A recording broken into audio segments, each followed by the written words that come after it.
जब कुदरत अपना रूप दिखाती है तो रूह कांप जाती है, और ऐसा ही कुछ हुआ था फ्लाइट 571 के साथ। ये प्लेन एक बर्फीली पहाड़ी पर क्रैश हुआ, जमीन से हजारों फीट ऊपर। और इस क्रैश में जो पैसेंजर्स बचे रह गए, उनके पास खुद को बचाने के लिए सिर्फ एक ही चारा था, अपने ही फैमिली मेंबर्स और यार दोस्तों का मांस खाना। फ्लाइट 571 की कहानी, चाहे इसे आप दुनिया का सबसे बड़ा चमत्कार कहो या मानव इतिहास की सबसे बड़ी क्रूरता, लेकिन इस कहानी को सुनकर आपकी रूह कांप जाएगी। ये दिल दहला देने वाली कहानी शुरू होती है 12 अक्टूबर 1972 को। साउथ अमेरिका के यूरुग्वाई देश से एक चार्टर्ड प्लेन उड़ान भरता है, जिसको चिली देश की राजधानी सैंटियागो में पहुंचना है। इस प्लेन में बैठे हैं रग्बी प्लेयर्स, और उनका मैच देखने जा रहे हैं उनके फैमिली मेंबर्स, उनके रिलेटिव्स और उनके यार दोस्त। इस प्लेन में टोटल 45 पैसेंजर्स हैं, जिनमें 9 क्रू मेंबर्स हैं। ये फ्लाइट 3 घंटों में अपनी डेस्टिनेशन पर पहुंच जाएगी, लेकिन रास्ते में इसको एंडीज की पर्वतमालाओं को पार करना होगा। लेकिन दुर्भाग्य से आगे चलकर मौसम खराब मिलता है। इस वजह से इस फ्लाइट को रास्ते में ही अर्जेंटीना के मेंडोजा शहर में लैंड कराया जाता है। ये फ्लाइट रात भर वहीं रुकती है और अगले दिन यानी 13 अक्टूबर को उड़ान भरने के लिए तैयार होती है। लेकिन परेशानी ये है कि अभी भी मौसम खराब है। लेकिन अच्छी बात यह है कि इस फ्लाइट का जो पायलट है वो इस रूट से पहले भी 29 बार उड़ान भर चुका है। इस वजह से उसे पूरा आइडिया है कि इन एंडीज की पहाड़ियों को कैसे पार करना है। पायलट के कॉन्फिडेंस की वजह से ये फ्लाइट 13 अक्टूबर को दोपहर के 2:18 पर फिर से उड़ान भरती है। यहाँ से सैंटियागो पहुँचने में सिर्फ 1 घंटे का रास्ता बचा है, और पायलट को पूरा भरोसा है कि 1 घंटे के बाद वो सही सलामत सैंटियागो में पहुँच जाएंगे। ये प्लेन करीब 18,000 फीट के एल्टीट्यूड पर उड़ रहा था और धीरे धीरे एंडीज की पहाड़ियों को पार करता जा रहा था। लेकिन आगे चलकर मौसम और खराब होता गया, जिस वजह से विजिबिलिटी और कम हो गई और पायलट को आगे कुछ भी दिखाई नहीं दे रहा था। अगर मौसम साफ होता तो पायलट आसपास की पहाड़ियों को देखकर आइडिया लगा लेता कि प्लेन कहाँ है, लेकिन इस समय तो पायलट केवल प्लेन के इंस्ट्रूमेंट्स पर ही निर्भर है। अब क्योंकि पायलट को पता था कि वो 1 घंटे में सैंटियागो पहुंच जाएंगे, इसीलिए वो अपनी लोकेशन का रफ आकलन करता रहा, और 1 घंटे के बाद जब उसे लगा कि उसने एंडीज की पहाड़ियों को पार कर लिया है, तो उसने सैंटियागो एयरपोर्ट पर एटीसी से प्लेन को लैंड कराने की अनुमति मांगी। एटीसी ने पूछा कि क्या आपने एंडीज की पहाड़ियों को पार कर लिया है? तो पायलट ने कहा कि हाँ, उन्होंने एंडीज की पहाड़ियों को पार कर लिया है। एटीसी भी पायलट द्वारा दी गई लोकेशन पर ही निर्भर थी, तो एटीसी ने प्लेन को लैंड कराने की परमिशन दे दी और पायलट से कहा कि आप प्लेन को 11,500 फीट के एल्टीट्यूड पर ले आओ। 3:21 पर पायलट प्लेन के एल्टीट्यूड को धीरे धीरे घटाने लगा। जैसे ही प्लेन नीचे आता है तो पायलट को दिखाई देता है कि अभी तो एंडीज की पहाड़ियां ही चल रही हैं और सामने एक बहुत बड़ी चट्टान है। जल्दी से पायलट प्लेन को फिर से ऊपर उठाने की कोशिश करते हैं, लेकिन अब बहुत देर हो चुकी थी। प्लेन को ऊपर उठाते उठाते प्लेन का पिछला हिस्सा पहाड़ी से टकरा जाता है और वो टूटकर अलग हो जाता है। प्लेन का पिछला हिस्सा खत्म होने की वजह से पीछे की जो सीटें थीं वो यात्रियों सहित हवा में उड़ जाती हैं और 3 पैसेंजर्स हवा में ही उड़कर खत्म हो जाते हैं। इस टकराव में प्लेन का राइट विंग भी टूट चुका था, जिस वजह से प्लेन डिसबैलेंस हो जाता है, जिस वजह से उसकी दूसरी विंग भी पहाड़ी से टकराती है और वो भी टूट जाती है। अब केवल प्लेन का फ्रंट पार्ट ही बचा था, जो 350 किलोमीटर प्रति घंटे की रफ्तार से नीचे ग्लेशियर में टकराता है।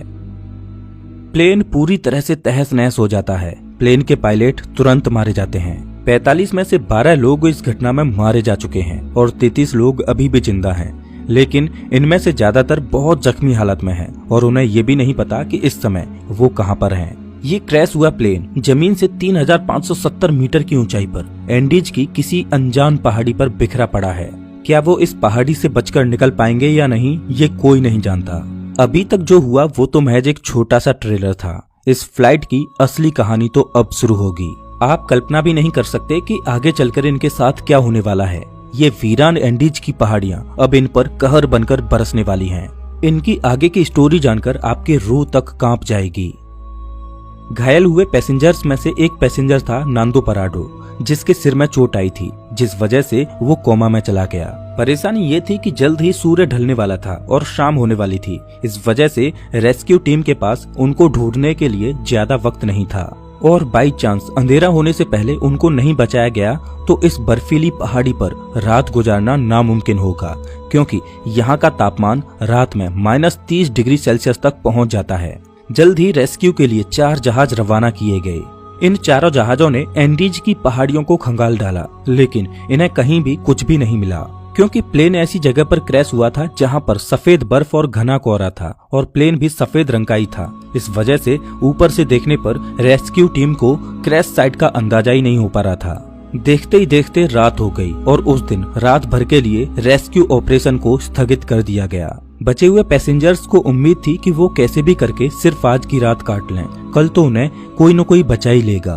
और उन्होंने क्रैश पड़े प्लेन में शेल्टर बनाया और रात गुजारी। ये रात इनके लिए बहुत भयानक थी, क्योंकि आज की रात इन्हें -30 डिग्री सेल्सियस में गुजारनी है। लेकिन इनके पास एक उम्मीद है कि कल इन्हें कोई न कोई ढूंढ लेगा और बचा लेगा। इस उम्मीद में ये इस रात को कैसे भी करके काट लेते हैं।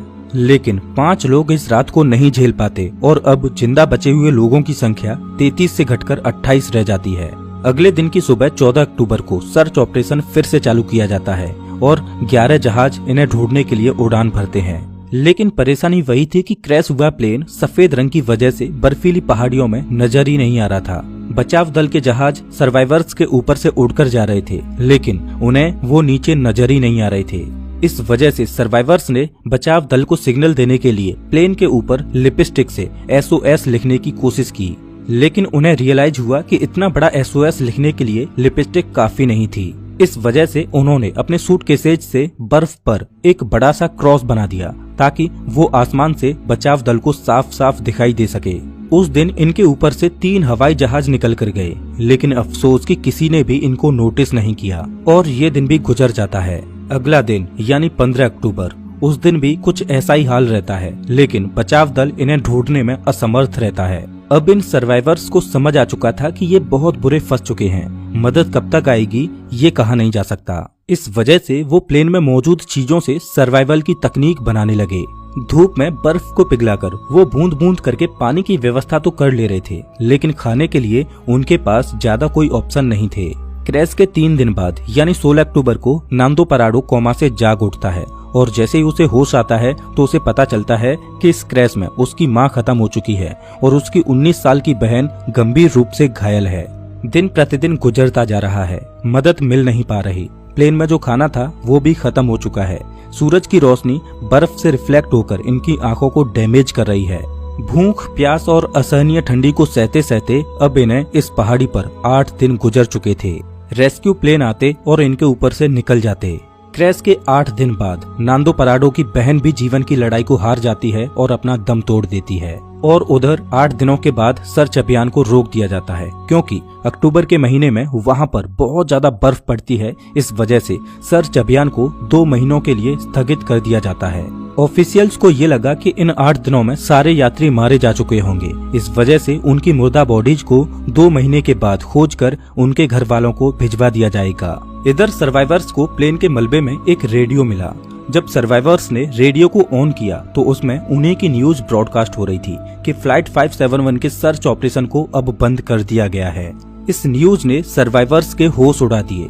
अभी तक तो उनको अपने खोजे जाने की एक उम्मीद थी, लेकिन वो अब रेडियो पर अपने ही मरने की खबर सुन रहे थे। अपने खोजे जाने की एक उम्मीद की किरण थी, वो भी टूट चुकी है। अब उनको पता है कि यहाँ पर मौत निश्चित है। अब या तो परिस्थितियों को अपने ऊपर हावी होने दो या उनका डटकर सामना करो। उन्होंने प्लेन की सीटों को फाड़कर उसकी रुई को अपने कपड़ों में भरकर ठंड से बचने की कोशिश की। सीट कवर्स को पैरों में लपेटकर बर्फ में चलने के लिए जूते बनाए। सबसे बड़ी दिक्कत खाने की थी। अब जिंदा रहने के लिए इनके पास सिर्फ एक ही ऑप्शन था, वो करना जो इतिहास में कभी भी किसी ने नहीं किया, जिसके बारे में सोचकर ही रूह कांप जाए। इन्होंने बर्फ में पड़ी अपने फैमिली मेंबर्स, रिलेटिव्स और जिनके साथ वो कभी खेले कूदे उन यार दोस्तों की मुर्दा बॉडीज को खाने का फैसला किया। हालांकि ये फैसला लेना उनके लिए बिल्कुल भी आसान नहीं था। एक एक करके दिन गुजरता जा रहा था। इनके पास खुद को बचाने के लिए कोई भी प्लान नहीं था। वो रात को ठंड से बचने के लिए टूटे पड़े प्लेन के अंदर ही सोते। लेकिन क्रैश के 16 दिन बाद यानी 29 अक्टूबर को कुदरत ने इनको एक और झटका दिया। वो रात में सो रहे थे और अचानक उन्हें पता चलता है कि पहाड़ से बर्फ का एक मोटा हिस्सा टूटकर नीचे गिर रहा है। ये एवलांच इतनी जोर से आया कि भारी मात्रा में मौजूद बर्फ ने उनके टूटे प्लेन को अपनी चपेट में ले लिया। उनका प्लेन बर्फ के नीचे दब चुका था और प्लेन के अंदर भी बर्फ घुस चुकी थी, जिस वजह से उनके लिए ऑक्सीजन की कमी हो गई और दम घुटने की वजह से 8 और लोग अपनी दम तोड़ देते हैं और अब केवल 19 लोग ही जिंदा बचे हैं, लेकिन वो भी बर्फ के नीचे दबे हैं। इस बर्फ से बाहर निकलने में इन लोगों को 3 दिनों का समय लग जाता है। अब इन्हें रियलाइज हो जाता है कि यहाँ रहेंगे तो एक एक करके सब लोग मारे जाएंगे। इससे अच्छा है कि इस पहाड़ी से बाहर निकलकर मदद ढूंढने की कोशिश की जाए।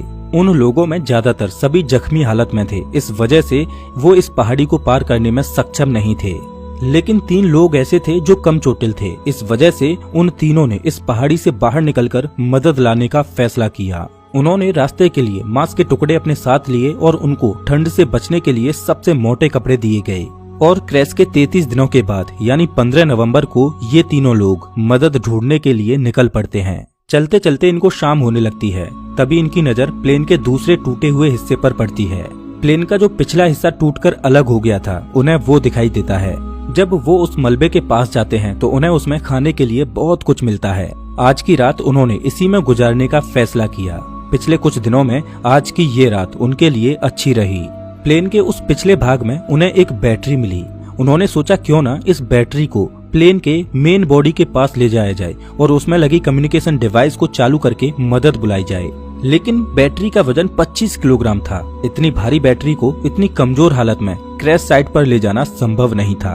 फिर उन्होंने सोचा कि प्लेन की मेन बॉडी से उस कम्युनिकेशन डिवाइस को ही निकाल कर इस बैटरी के पास लाया जाए और उसे चालू किया जाए, जिसकी मदद से वो बचाव दल को बुला सकें। कुछ दिनों तक इन्होंने इसे चालू करने की कोशिश की, लेकिन इन्हें सफलता नहीं मिली और क्रैश के 59 दिनों बाद यानी 11 दिसंबर को एक और एवलांच आता है, जिसमें 3 और सर्वाइवर्स मारे जाते हैं, जिसके बाद जिंदा बचे लोगों की संख्या केवल 16 रह जाती है।